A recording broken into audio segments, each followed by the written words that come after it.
Good morning to all ex-servicemen community. Our ex-servicemen community, after the ORP2, we have been pushed to the wall by the our officers who are in the committee, and they have given differentiated between the ORs and the officers. For example, military special pay, that must be equal to all. When you are retired from service, you are supposed to be given the equal military special pay, but it has been variated from officers to men. That parity should be maintained. Moreover, there are so many lacunas in the ORP2, like making of diploma compulsory for recruitment, like that. Already those who have paid payment in diploma stream, they have been put in the normal stream. These all things to be addressed, and for that last 225 days, around 220 days, our brothers, our ex-servicemen from all over India come together on one point to make the one rank one pension equal and equivocal one. But our authorities, I am not talking about the political side. Our ex-servicemen, we are always with the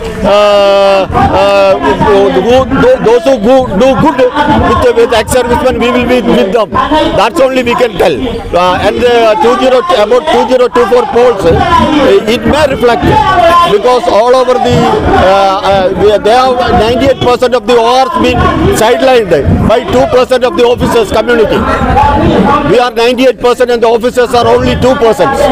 Officers, they have been put in the committees as they are having higher ranks. They are not looking after us well.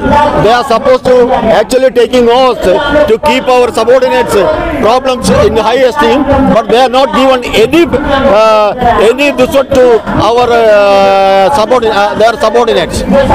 So I request all of my country, all ex-servicemen, irrespective of caste, creed and associations, to come together and fight for a noble cause and win our this one. And I congratulate our people, those who are already sitting for the last 225 days here, and their spirit, and we keep it them in the high esteem. And thank you, sir.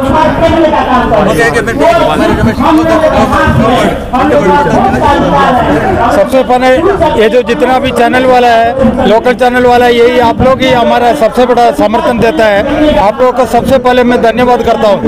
मैं ये बताना चाहता हूँ, हमारा army का जो गठन है, सबसे पहले ये ब्रिटिश वालों का कानून अभी भी तक हमारा कानून में चल रहा है। MIML, manual of Indian military law, और ब्रिटिश वालों के लिए सेपरेट लॉ था। Manual of Indian military law change करने के लिए 40 साल लग गए हमारे इंडिया को, और जो जब चेंज किया उसका सिर्फ कवर चेंज किया है, अंदर का माल मसाला अभी भी वही है।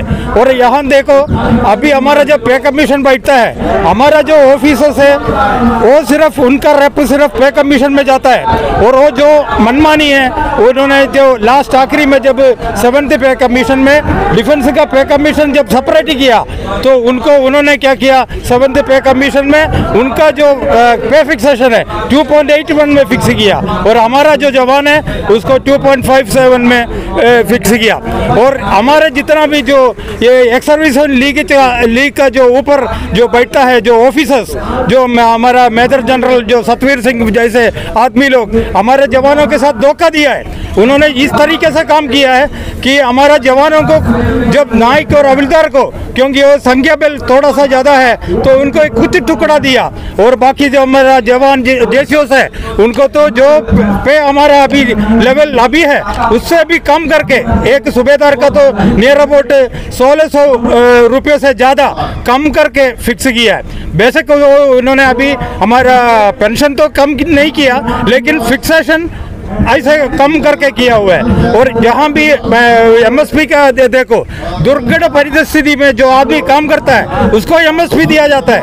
वो दुर्घट परिस्थिति में सबसे पहले कौन जाता है? हमारा जवान और JCOs और जाता है। और जहाँ मैं आर्टिलरी का हूँ, आर्टिलरी के OP पोस्ट पर बुढ़ा JCO चढ़ता है और जवान इधर ऑफिसर्स अफसर मेस में दारू पीकर आराम से बैठता है। और यहाँ हमारा जो JCOs है उनको, जवान को, और इस तरीके से उन्होंने इस OROP2 में मारा है, इसका ये धरना उसके लिए है। और MSP के ऊपर जो नर्सिंग स्टाफ है, हम नर्स को रेस्पेक्ट करते हैं, लेकिन नर्सिंग स्टाफ दुर्घट परिस्थिति में जाता है क्या? वो आराम से मिलिट्री हॉस्पिटल में रहता है और हमारा जवान पोस्ट के ऊपर पोस्ट में चढ़ के जाता है। और जो नर्सिंग स्टाफ है उसको 10,800 रुपये देता है और जवान JCOs को 5,500 रुपये देता है। ऑफिसर्स को जो आराम से रहता है, जो सहायक को इस्तेमाल करता है लड़ाई में भी, उसका टेंट लगाने के लिए, उसका सेवादारी करने के लिए जवान रहता है और उसको 15,500 रुपये तनख्वाह देता है। और ये इतना परिदृश्य है। और हमारे डिसेबिलिटी पेंशन को देखो, डिसेबिलिटी पेंशन एक आदमी का हाथ पैर कट जाता है, हाथ पैर जब कट जाता है तो उसमें क्या डिफरेंस है? ऑफिसर्स का हाथ अलग और जवान का हाथ अलग होता है क्या? उसको डिसेबिलिटी पेंशन हमारा जवान को देता है 18,000 ऐसे समथिंग, और ऑफिसर्स को देता है 1 लाख रुपये से ज़्यादा।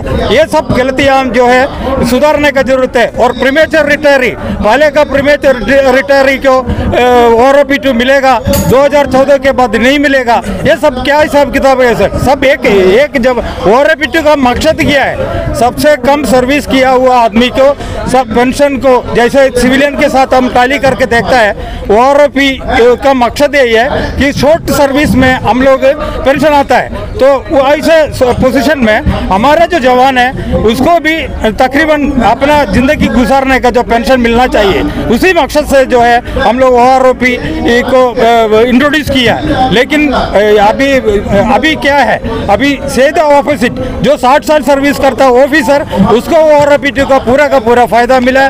जो बेचारा जो यंग एज में अपना सर्विस के वजह से, मिलिट्री सर्विस, अभी एक सूबेदार कितना 28 साल या 30 साल सर्विस कर सकता है, उसके बाद उसको वो सर्विस करना चाहता है तो भी घर जाना पड़ेगा।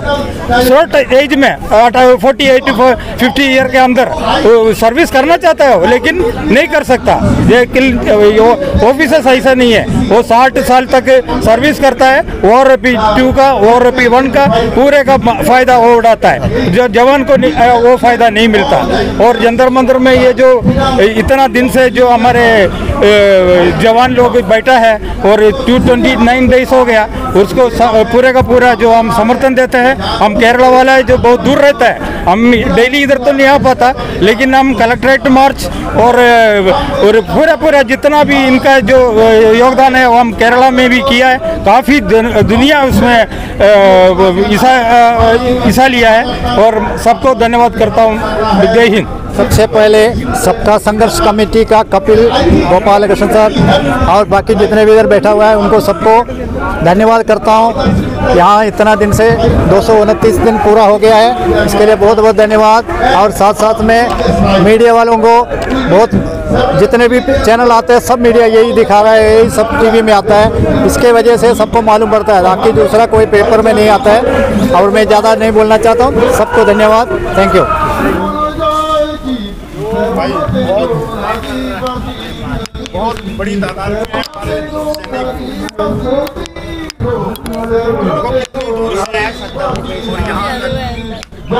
इस झगड़े को सपोर्ट करने के लिए केरला 20 फरवरी से इस आंदोलन के साथ में सबसे बड़ी